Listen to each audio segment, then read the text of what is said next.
it's Nikki here and welcome to a bonus video. So this is going to be a bookish video for you. So I am going to be doing the mid-year freakout tag that has been going around the bookish community over the last sort of 6 weeks. There are some questions that I am going to answer, but before I get into that, I'm going to do something similar to what I do with my makeup inventory. So all of you lovely ladies who love my mid-year makeup inventory, and I give you all my numbers there, you might enjoy this part. So this isn't part of the tag, but I wanted to do it for myself, to hold myself accountable. Because when I see the numbers, I go, ooh, I need to stop. I need to stop buying books, don't we all? So I'm going to give you the genres and the number of books that are unread on my shelves. Don't put it off any longer, Nicola, just get on with it. Okay, so classics. I have 43 unread classics. I blame this on the fact that I have started collecting the black Wordsworth editions, and I had a little bit of a spending spree and bought quite a few in one order. So yeah, I have quite a few of those. 43 unread classics. For contemporaries, I have 26. I very rarely read contemporaries. It's not my favourite genre, so I have quite a lot to read. Thrillers, I have 23. I'm not too concerned about that because I know that I'm more likely to read thrillers in the later end of the year, so sort of like October, November time, because we're getting into the colder, darker months and I'll feel more like sitting down with a thriller, so not too concerned about my thrillers at the moment. For my graphic novels and my mangas, I have 29, and I blame Charlotte for this. You are to blame, Charlotte, because my good friend Charlotte sent me 9 books from the Assassination Classroom manga that a friend had given to her, and on looking more into it, Charlotte didn't think that she would enjoy it. So she knows I enjoy the mangas, so she asked me if I wanted it, because I had said previously, oh, I really want to get into that manga. So she sent me them, which was a real nice gift from her, but I still blame her for me having 29.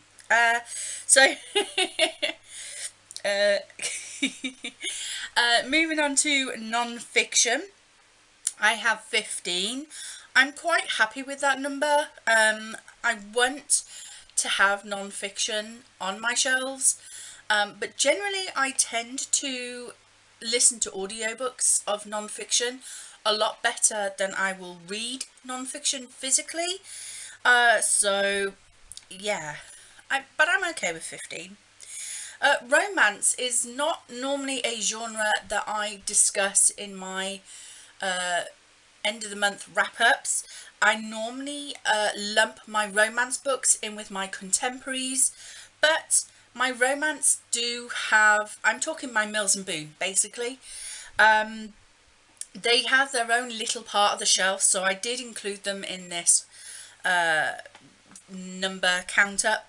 I have 21 and I really want to get those down. I have read one romance this month so far in July, and I really enjoyed it, and I'm thinking I might go on a bit of a spree of romances in the next couple of weeks, because yeah, it was good to have a little bit of smut in there. Middle grades, I have 22. I'm quite happy with 22. I do like my middle grades. There is a middle grade readathon coming up for Believeathon 3 later on this year. I think it's in November, so I'd like to have a little bit of choice to go with that readathon, so I'm not too concerned about my middle grades. And my fantasy and sci-fi. Well, let's face it, my sci-fi is about 5 books.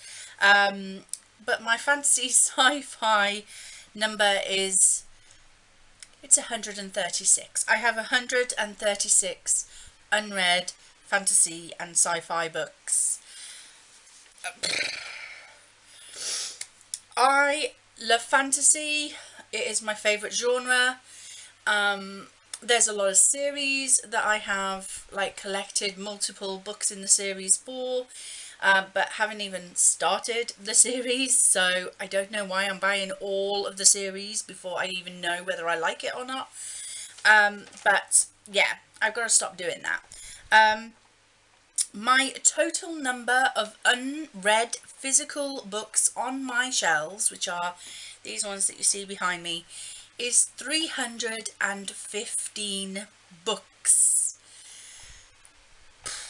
Which means last year in 2019 I read 180 books within the year, and some of those, I think if I remember correctly, my statistics were that about half of those, or 45% of those, were library books as well. So only 90 to 100 of them were off my physical TBR, which means I've basically got about 3 years worth of books on my shelves.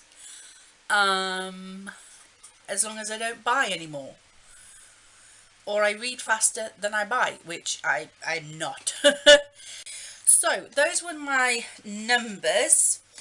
So let's get on to the actual questions for the Freakout tag. So the first question is the best book you've read so far in 2020. Now last year I surprised myself because my favourite book of 2019 was a contemporary, and what have I just said? Contemporary is not my favourite genre. I was surprised too.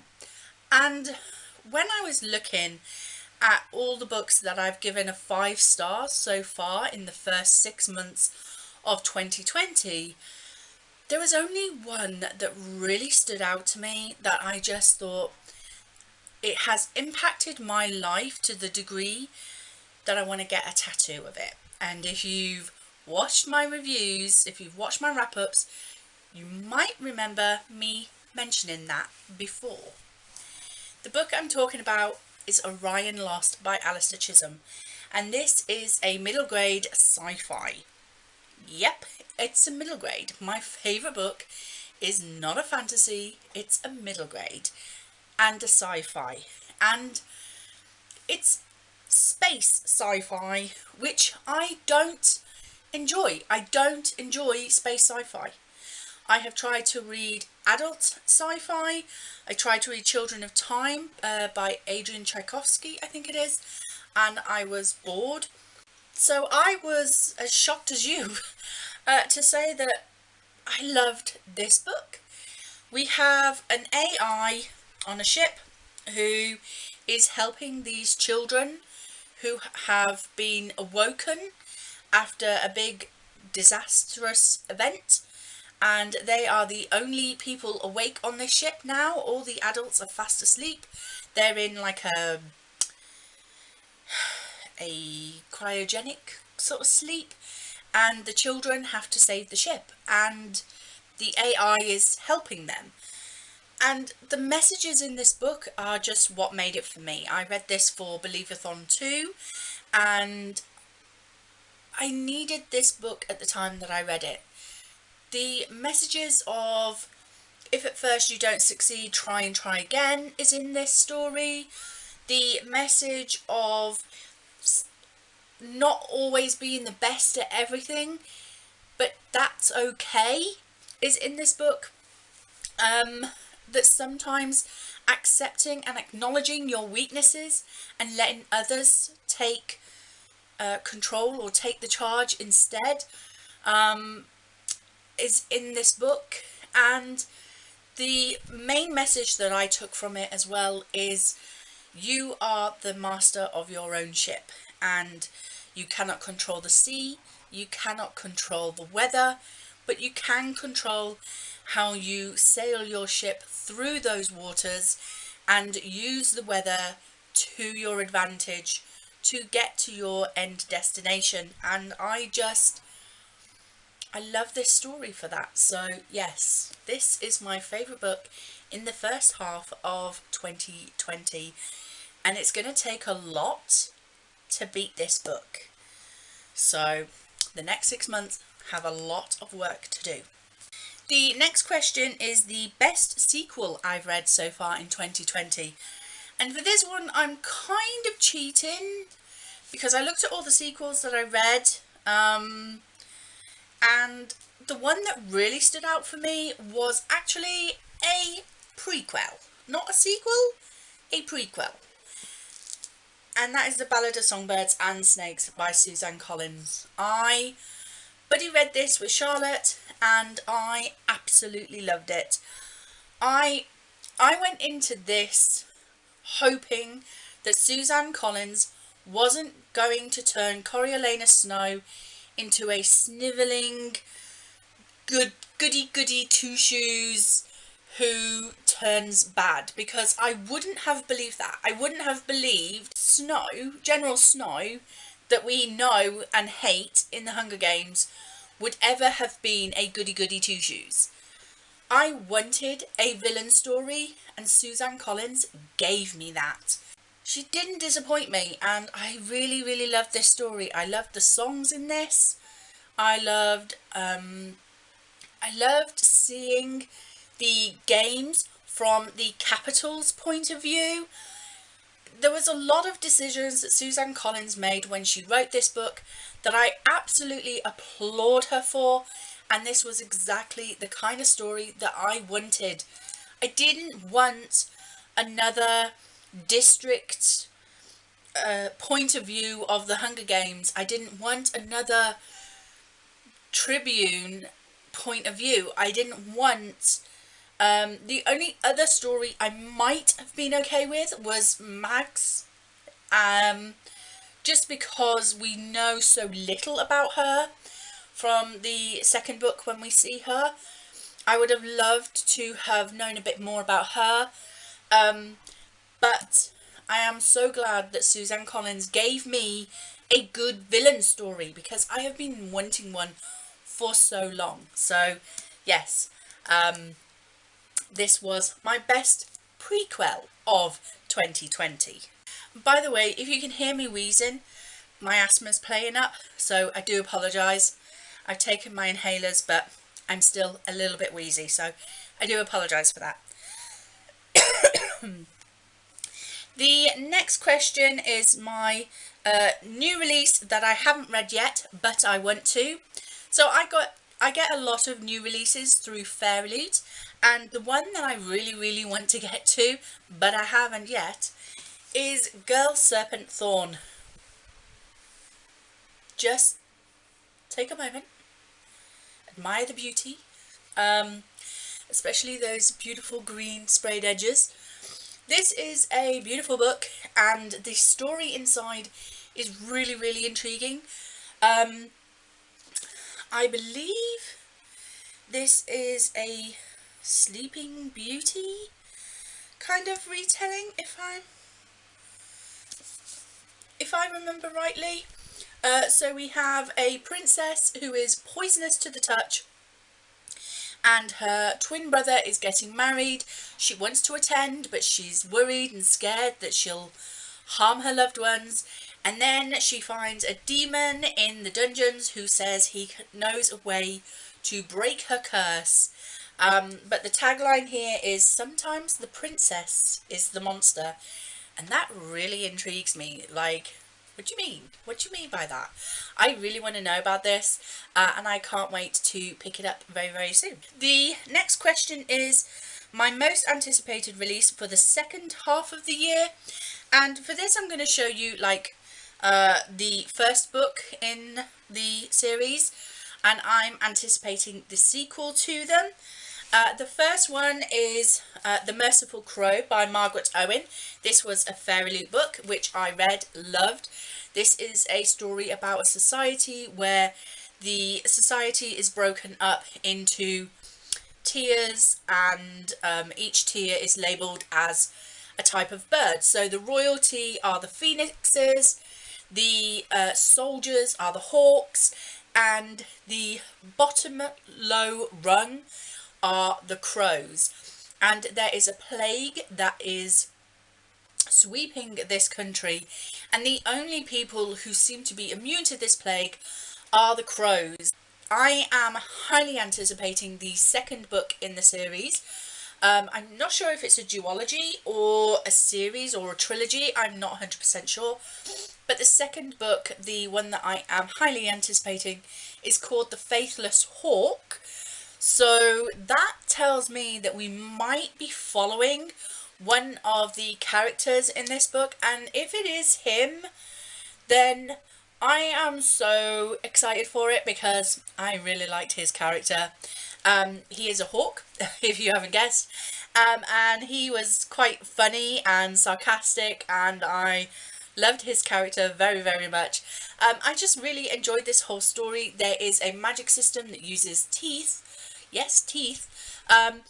This was just so different, and I absolutely loved it, so I am highly anticipating the sequel. And the second sequel that I am highly anticipating, because I had to choose two for this, because there really are two highly anticipated books for me this year, and that is the sequel to Seven Blades in Black by Sam Sykes. The sequel is called 10 Arrows of Iron, and it has a more yellow sort of cover. This book last year won my ugliest book of the year, and I think its sequel will probably win that title too. But this is a story about a woman called Sal the Cacophony, and she is on a revenge quest. She has a list of names of people that she wants to kill, and she is taking them out one by one. And when we meet her at the beginning of Seven Blades in Black, she's actually been captured by her enemies, and she is basically pleading her case as to why she should be allowed free. I really enjoyed this. It was so funny. The humour in this is so up my alley, and yeah, I absolutely adored this first book. I even went so far as to order this book all the way from America because I couldn't get my hands on it here in the UK. Everywhere I was going, it was telling me that it wasn't going to be published until either later this year or 2021 at one point, it was saying. So yes, I ordered this from America. That's how much I love this book. So, and it's a really floppy one, so I'm really hoping that the second book is going to be just as floppy. So yeah, really looking forward to the sequel, 10 Arrows of Iron by Sam Sykes. The next question is my biggest disappointment. Now, I will reiterate very, very strongly, this is not a bad book. I went in with high expectations, and I didn't get what I wanted from it, but it is a good book, so don't let my fact that I've put this in as a disappointment put you off reading this. It is The Deep by Alma Katsu, and I'll tell you why I was disappointed. This was marketed as a Titanic story with a pinch of sirens.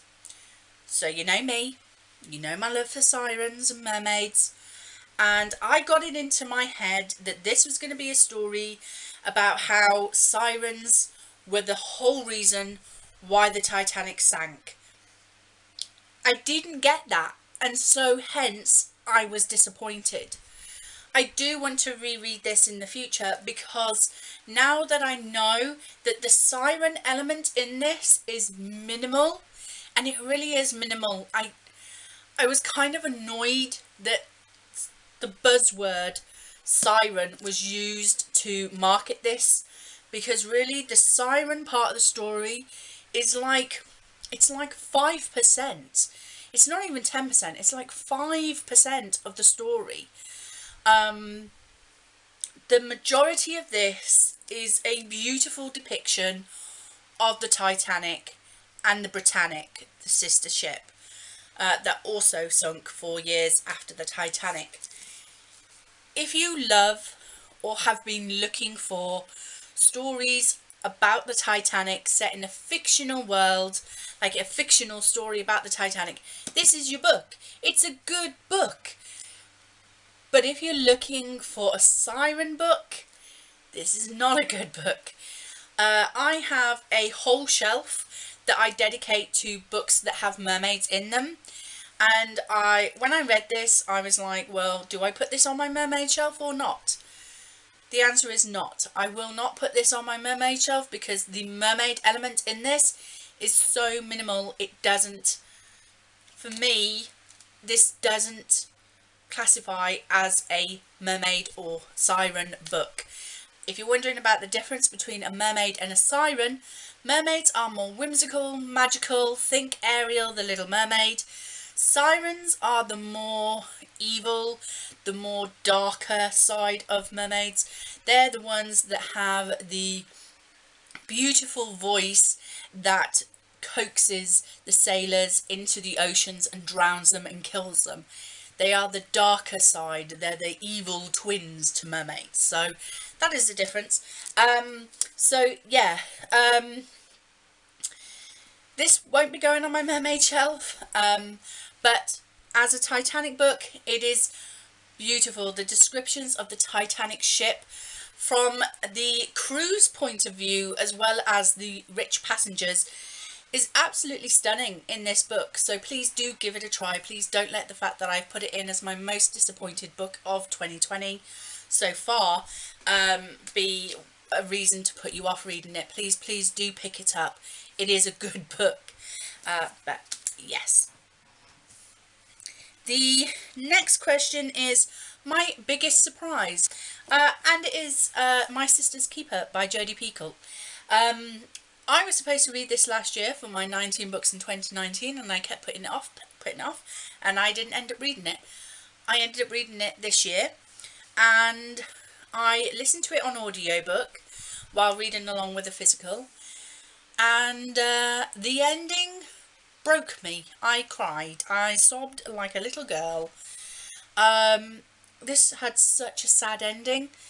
So we have a young girl who goes to a lawyer and wants to bring a court case against her parents to stop them from forcing her to go through with medical procedures to help her sister. Basically, her sister has a form of leukemia, and our main character, the young girl, was born to basically be a donor for her sister. They had her so that she could be a match for her sister. And so all of her life she's had to donate blood, she's had to donate, she's had countless surgeries, transfusions, injections, all to help her sister fight leukemia. And now her parents are asking her, I believe, to give her sister one of her kidneys. And she wants to fight against this and brings the court case up against her parents. It is a heartfelt story. You really, really feel for this little girl. You can see how much she loves her family. She loves her sister. And when we find out the reason why she's finally decided that this is enough and she's not wanting to go through with this final procedure, it really does pull on your heartstrings. It really, really does. And I fell in love with this story. So yes, this was quite a surprise for me. Next question is favourite new author. The author that is new to me and I've really enjoyed is Piers Torday, and I read The Lost Magician and The Frozen Sea this year. Now I will admit I read The Frozen Sea first, not realising that it was the second book, and then when I realised that The Lost Magician was the first book, I went ahead and read them. And you will notice that I have tabbed these books, and I don't normally tab books. I don't annotate my books very regularly. I might put a tab in when there's a quote that I'm particularly interested in noting down in my reading journal or something, but I don't generally tab my books. But when I was reading these, I was so moved, so inspired by these books, that I just felt like I wanted to be able to quickly reference the thoughtfulness and the interest and the inspiration in these books. Now, these are based off the Chronicles of Narnia. So I believe The Lost Magician is based on The Lion, the Witch and the Wardrobe, I think. And The Frozen Sea is based on The Silver Chair, I want to say.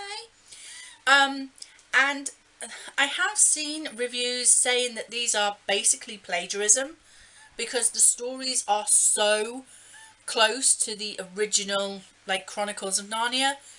But both books have been the winner of the Guardian Children's Fiction Prize, and I'm sure they're not going to give this prize to a book that is plagiarised. So yeah, I think that although yes, you can definitely see the storylines being very, very similar, I do believe that they're stories within their own right, and I absolutely loved his writing. The Frozen Sea was my favourite, I must admit, but that could have been because that was the first book that I read. Plus as well, I just love that cover. Even though green is my favourite colour. I love both these books.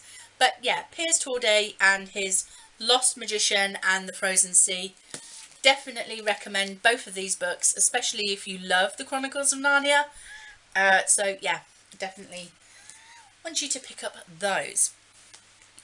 The next question is newest fictional crush. Next question.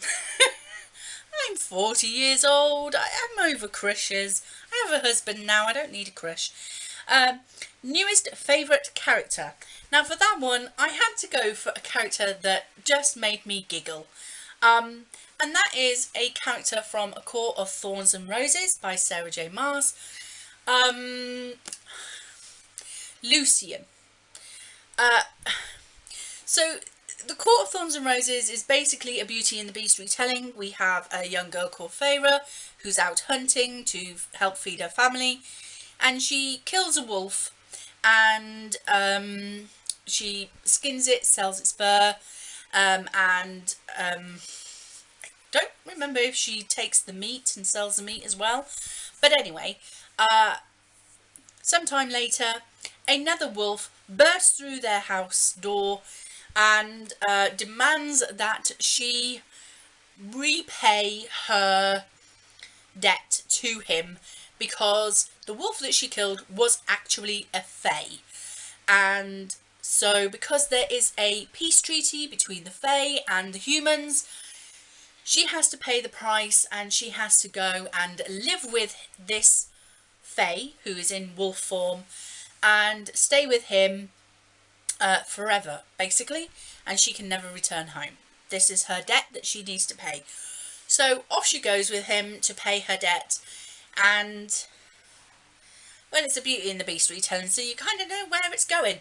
But the Beast, who is Tamlin, his name is Tamlin, he has a friend called Lucian, and Lucian is sarky, he's moody, he's grumpy, he's just sassy. I love him. Like, he has a couple of conversations with Feyre that just kept me smiling, and I just really enjoyed it. I loved it. I absolutely loved it. Lucian was definitely my favourite character in this book. I hope that I see more of his character in the second book, which I'm hoping to read in July this month. So yes, Lucian is my new favourite character. The next question is a book that made you cry, and this is the library copy that I read, but I now physically own the paperback version of this book, and that is Kingdom of Ash by Sarah J Maas. This is the 7th final book of the Throne of Glass series. I was reading these through the library, and up until book 4, I want to say, I was quite happy to think, oh, I'll just read this series through the library. It's great, it's good, but I don't have to own it. Book 5 came along and I was like, okay, I'd like to own these books. I might ask them for my birthday, which is in November, or Christmas. But I'm in no rush. And then this book came along and it broke me. I ugly sobbed, like the tears were gushing. I had to take 5 minutes out. I had to take 5 minutes to just calm myself down. And then when I went back into it, I started sobbing all over again. Sarah J. Maas likes to lead you to the edge of a cliff, make you think you're going over, and then pull you back. And then just as you heave a sigh of relief, she shoves you over the edge and down you go and you are a goner, because she does that so well. She does it as well in her newest book, which is Crescent City. She did that to me there as well, but this book, when I got to the end of this book, I was straight onto Amazon ordering my box set, because this book made me want to have my own copies right then, right there. And as soon as they arrived, I was so tempted to just start reading the whole thing again, because I loved it so much. So yes, highly recommend if you enjoy a good, very kind of sassy, kind of smutty, it is a bit smutty, fairy sort of book with badass women. This is a series for you. So yes, made me sob like a baby. Not fair. The next book is a book that made you happy. Now this was hard to find because I couldn't remember one that I had particularly chuckled at. But this one I did find myself smiling at, because we have quite a funny character in, and that is King of Scars by Leigh Bardugo. We have Nikolai, who is a character that we meet in the second book in the Grishaverse trilogy, which is Siege and Storm. We meet him in that book for the first time, and he has such a funny, sort of jovial kind of... He's hilarious. He really is. He likes to make jokes, and he doesn't take life too seriously. And so, yeah, this book made me happy. I really enjoyed this book. We follow 2 timelines here. We follow Nikolai as he deals with the repercussions of the 3rd book in the Grishaverse trilogy. So he's on his own quest, and then we're following a girl called Nina, who we saw in the first trilogy, but then we also saw again in the Six of Crows duology, and she is dealing with the repercussions of what happened in the Six of Crows duology. So we have 2 timelines going on in this storybook. Yes, I do believe that you should read the Grishaverse trilogy first, then the Six of Crows duology, before you pick up this book. Yes, you could pick this up without having read those other 5 books first and still enjoy the story, but you won't get those little nuggets of joy that are sprinkled into here that remind you of those books. So yeah, read the other books first, then come to this one. It will be worth the wait, I promise. So yeah, book that made me happy. The next question is the most beautiful book you've bought so far this year.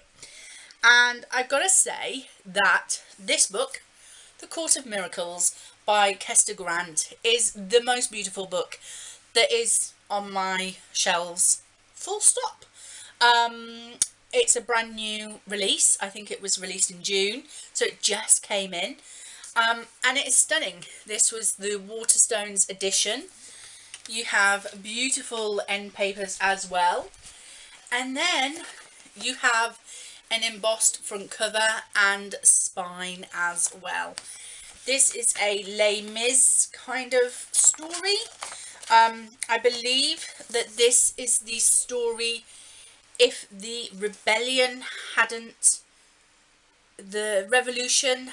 been, no, this is a story in the wake of the failed revolution. So yeah, this is kind of like telling the story after Les Mis kind of thing. So yeah, I'm quite excited to get to this book sooner rather than later. I'm hoping to read it in July. So yeah, it's so stunning and so beautiful. I had to have it. I really did. Even the ARC copies that they sent out of this were absolutely stunning. I didn't manage to get my hands on one, but yeah, I got this one. So the final question, we're getting there. What books do I need to read by the end of the year? Now, I could just say all of them, but as we saw at the beginning of the video, I have 315 unread books on my shelf. I am not going to read all of them by the end of the year. So I just picked out a couple of series that I would like to finish by the end of the year. The first one of those is the Spellslinger series. This is book 4. I'm actually up to book 3. I need to read book 3 first before I can move on to book 4. But book 3 is already on my TBR cart, waiting to be read. So I just grabbed this one for ease. So yeah, I am trying to read the Spellslinger series. I'm going through it so slowly. I think I read the first book back in 2019 for the Owls in 2019, I want to say. And it's taken me this long to get to book 3 and book 4. So I know that there is another 2 books after book 4, but I don't physically own them yet. So yes, but I would definitely like to get the book 3 and book 4 finished before the end of the year, and then I can purchase book 5 and book 6 in 2021 and finish the series next year. So yeah, I just want to get these 2 books read before the end of the year, because this series has been going on a long time for me and it really needs to get itself finished. So yes, I would like to carry on with the Spellslinger series. The next series that I want to finish, is the Death Note series. I've read books 1, 2 and 3 in the black editions, which have 2 volumes in, so I'm technically up to volume 6, and the next volume I have to read is number 7 if you were buying them individually. But I'm up to like book 4 in the black editions, and I absolutely love this manga. I love the questions that it's asking, of who is the real bad guy in this situation. I love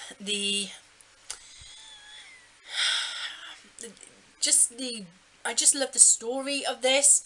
So my husband thankfully bought me the last couple of copies that I was missing for my collection, so I can now go ahead and finish this hopefully before the end of the year. So I would like to finish the Death Note series by the end of 2020. And then the last series sort of that I would like to finish, it's not so much the series as such, but I would like to read further on in this author's work, and that is Cassandra Clare. I still have Clockwork Princess to read in the Infernal Devices trilogy, and then I have this book, The Red Scrolls of Magic, which is the first book in the Elder's Curses duology trilogy to read. So I have this one to read. I also have The Ghosts of the Shadow Market, and I have Chain of Gold as well. But I would like to get a little bit further on with Cassandra Clare's books in her Shadowhunter series, because I've had these for quite some time now, and I'd really like to get a move on so that I can eventually get to the Chain of Gold, which is her recent release. It looks a stunning book, and I would just like to finally get to read it, like everybody else has already this year. But I am behind because I've only just started reading this series, whereas everybody else has been reading it for years. So yeah, I just want to try and catch up a bit closer with the Cassandra Clare books. So I have quite a few to read still. I know that there is another trilogy, which I always forget the name of. It's got Lady Midnight, Lord of Shadows, and Lady Darkness or something. I would like to purchase those and read those as well. So yeah, I've got a lot of catching up to do with Cassandra Clare's Shadowhunter series. So I would like to do that as well before the end of the year. So that is it. That is my mid-year freakout tag. I have waffled on long enough, so I'm going to close this up as quickly as possible. So thank you very much for watching. I hope you enjoyed it. If you did, please like, comment and subscribe. And I will see you in the next video. Bye!